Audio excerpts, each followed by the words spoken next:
Hello, this is Mr. Nolan, and what I'd like to do today is to discuss with you a little bit about our meadow simulation that we looked at in the previous lesson, and also start tracing the movement of carbon, and with our ultimate goal being to be able to explain the results of the meadow simulation by tracing and modeling the movement of carbon through an ecosystem.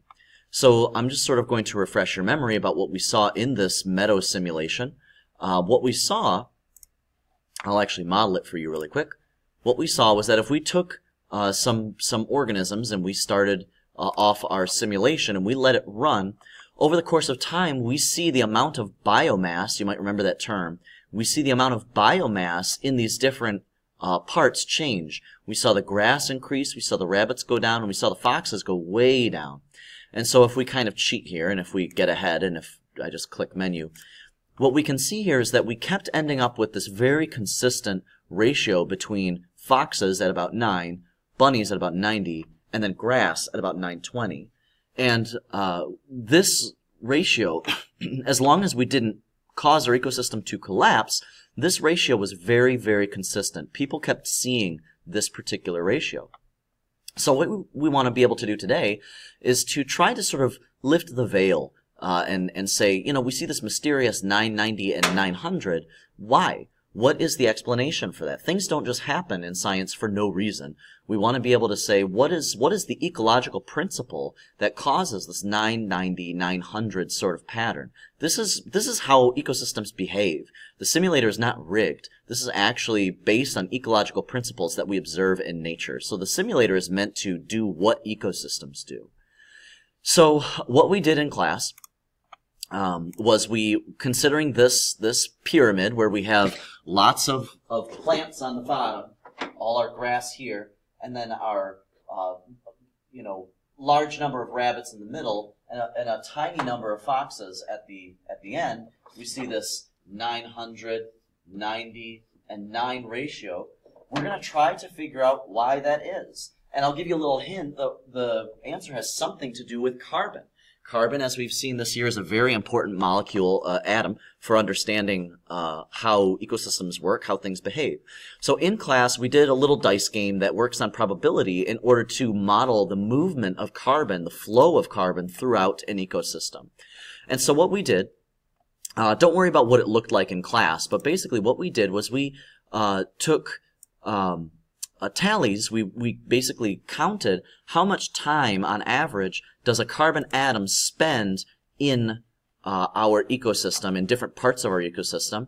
And then also we looked at where does energy go? On any given moment, where are you going to find energy? So you can kind of see this one on the left. These tallies really represent how much carbon or biomass you're going to find in a certain area. And the energy is how much energy that you would find. And there's a few different kinds of energy that we're concerned with here. So carbon, if you look at the atmosphere, the kind of carbon you're going to find here is CO2. That's really the only kind of carbon we're going to find in the atmosphere. And that CO2, just remember, this CO2 is inorganic. It is inorganic because it lacks those CC and CH bonds.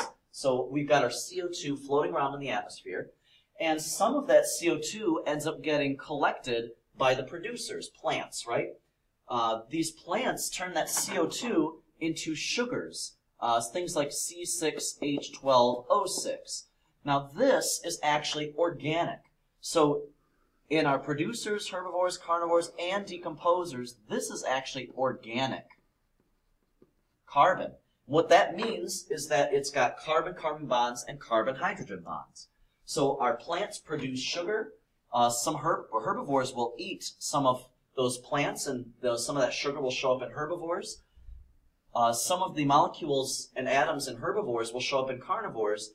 And then we've got this kind of strange anomaly going on with the decomposers. We find there's a lot of biomass in those decomposers. And when you think about it, it really makes sense because decomposers eat everybody. Right? They eat the herbivores, carnivores, and producers when they die or when they defecate. So those decomposers have a large pool of food that they can eat. So I'll clean this up a little bit. But the important thing to recognize is that we see the same pattern or a very similar pattern in our amount of carbon that we find in our ecosystem as we saw in our simulator. Lots of plants are producers, a smaller kind of medium number of rabbits, and a tiny, tiny number of foxes. We actually see that pattern showing up in our data that we found out in class. So we see this, and it has something to do with carbon. It's not just the number of organisms, it's actually the carbon. It's the amount of carbon that is available to them depending on where they are in this ecosystem. Are they producing food like a plant? Are they eating the plants like a herbivore? Or are they eating the herbivores like a carnivore would do? Or are they eating everybody like the decomposers? So we see that this pattern sort of shows up in our biomass if we're looking at where our atoms are. We also see the same pattern showing up in energy. So not only are atoms transferred between these different groups, we also get energy. So the producers are collecting this energy from the sun, right? So light comes in, and that sunlight, which is in the producers, now appears as chemical energy. So now it's chemical energy, which means it's in food. When producers eat that food, that chemical energy shows up in the producers. Those producers, when they're eaten, their energy shows up in the carnivores. And then again, just like over here, we get the decomposers are able to eat everybody. And so it's pretty natural when you think about it. Those decomposers have a lot of energy available, so they're going to actually represent a large amount of energy in our ecosystem.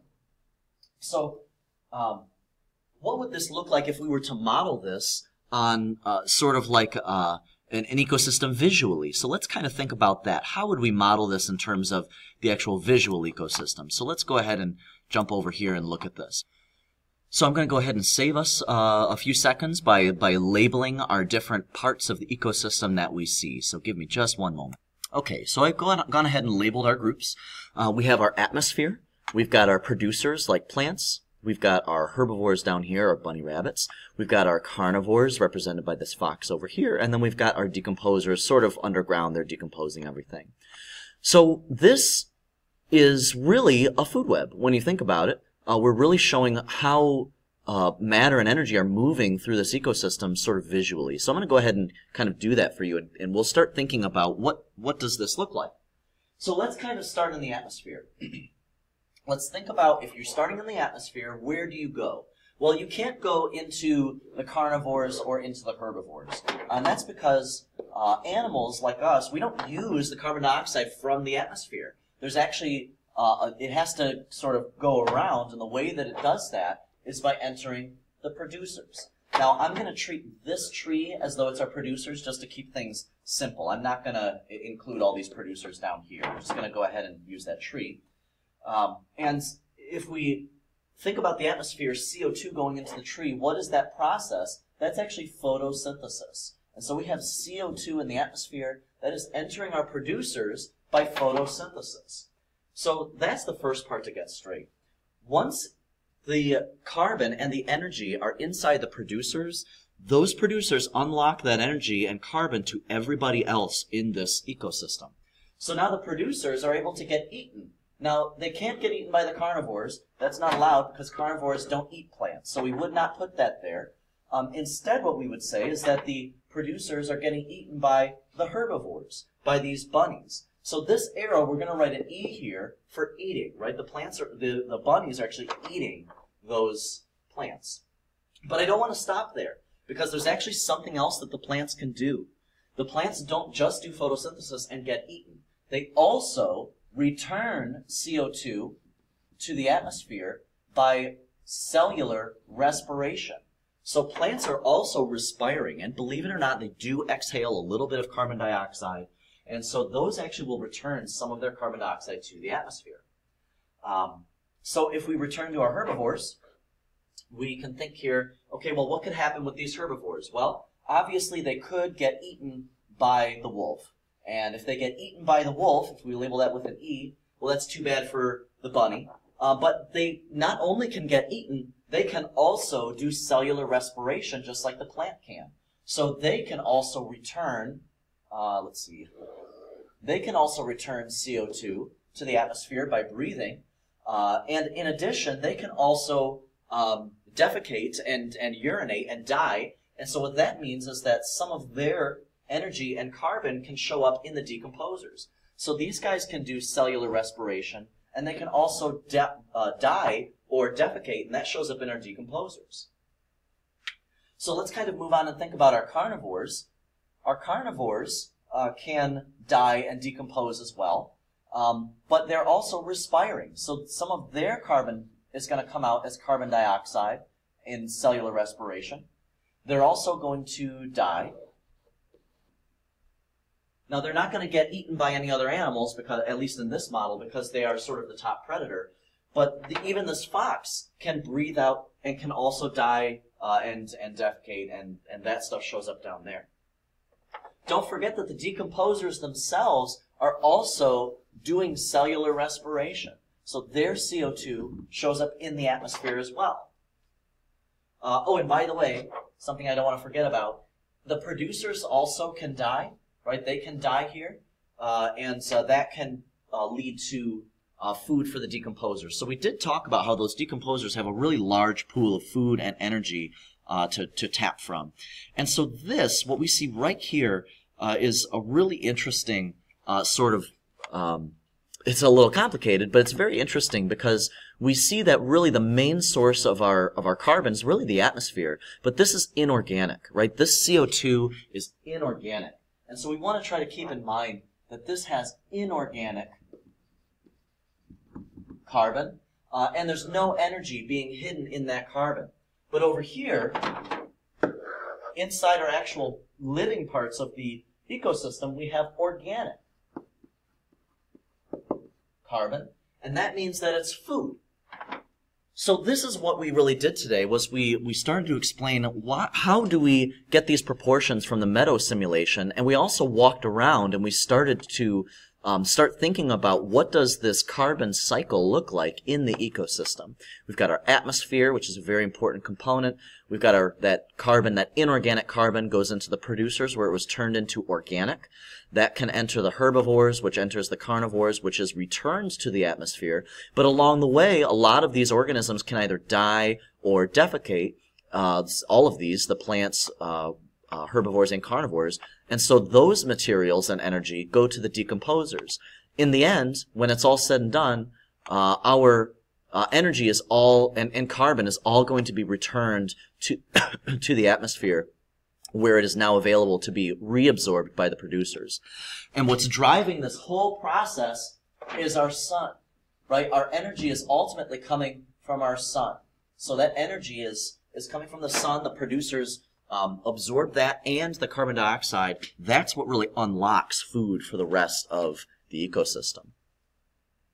So I hope that this was enlightening, and that maybe it has helped us to sort of meet our goal of being able to explain how does, how do we get this meadow simulation?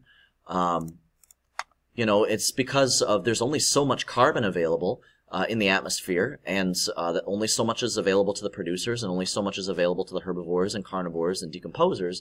But not only that, when we sit down and we trace the movement of this carbon throughout our food web, we see this complicated pattern emerge that we're going to go into a little bit more detail with later. So again, I hope that this was enlightening and not confusing. But I'm hoping that you can start to get a sense for why do we see these numbers in our meadow simulation. It's really a result of carbon. So I will see you in our next video where we talk a little bit more about the movement of food webs and tracing carbon.